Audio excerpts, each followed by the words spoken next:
मदनपुर गांव में दीनानाथ नाम के एक पंडित जी रहा करते थे। दीनानाथ भगवान शिवा के परम भक्ति, वे अपना अधिकतर समय भगवान शंकर के मंदिर में व्यतीत किया करते थे और भगवान शंकर से उनका इतना अधिक प्रेम था कि वह किसी बात पर भगवान शंकर से रूठ भी जय करते थे। दीनानाथ जी की पुत्री आनंदी बड़ी हो गई थी। उनकी पत्नी उमा को आनंदी के विवाह की चिंता थी। वह जब भी विवाह की बात करती तो पंडित जी हमेशा यही कहते, चिंता मत करो, भगवान शिवा सब प्रबंध कर देंगे। आनंदी हमारी नहीं, भगवान शिवा की पुत्री है और उन्हीं के आशीर्वाद से हुई है।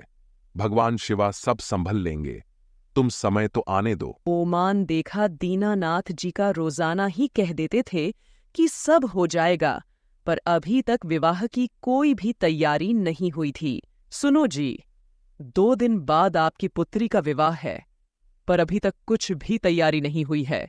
मैं आपको इतने दोनों से सचेत करती आ रही हूं कि पुत्री का विवाह है।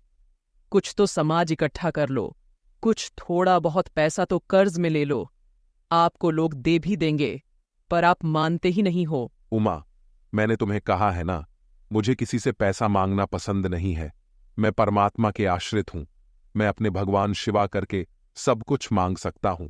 संपूर्ण जीवन में तुमने देखा है ना, तुमने जो जो कागज पर मुझे लिख कर दिया है, मैंने भगवान के श्री चरणों में रखा और भगवान शंकर ने हमारी सारी मनोकामना पूर्ण की है। तो अब क्यों चिंता करती हो? अभी भी तुम्हें जिस भी चीज की आवश्यकता है मुझे लिख कर दो, भगवान शंकर स्वयं पूर्ण करेंगे।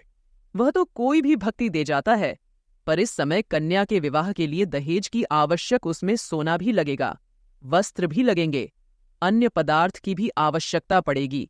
कौन देकर जाएगा? भाग्यवान, तुम फिर चिंता कर रही हो। जब मैंने तुम्हें कहा है ना, भगवान शंकर जी सदा मेरे साथ हैं, फिर क्यों चिंता करती हो? तुम मुझे कागज पर लिख कर दे दो।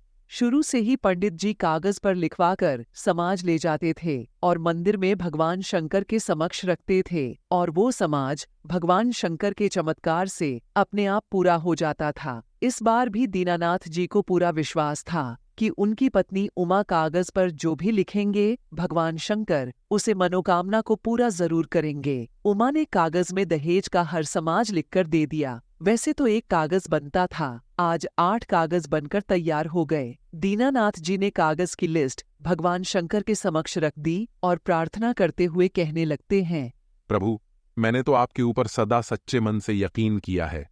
आपके प्रति मेरी निष्ठा भी सच्ची है, मेरा विश्वास भी सच्चा है। 2 दिन बाद मेरी कन्या का विवाह है, जिसके लिए दहेज की आवश्यकता है। अब इसे पूर्ण कीजिए।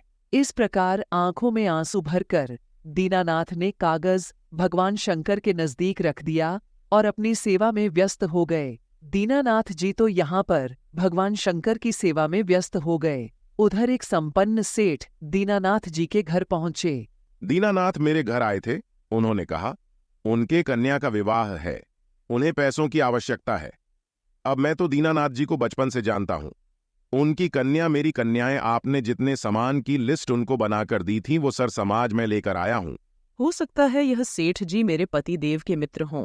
शाम को जब दीनानाथ जी घर आए तो उमा ने उन्हें सारे सामान दिखाए और सारी बात बताई। दीनानाथ जी समझ गए कि भगवान शंकर स्वयं मेरी पुत्री के विवाह का सामान देकर गए। अपनी पत्नी की बातें सुनकर उनकी आंखों में आंसू आ और जल्दी से मंदिर में जाकर भगवान शिव जी का धन्यवाद करते हैं। भगवान अपने भक्तों को कभी निराश नहीं करते। भक्ति तुमसे जितनी मर्जी लड़ाई करें, उनसे जितनी मर्जी शिकायत करें, पर भगवान हमारी जीवन डांटा है, वह हमसे कभी भी नहीं रूठते। वो तो हमारे पालनहार हैं और सदैव हमारा भला सोचते।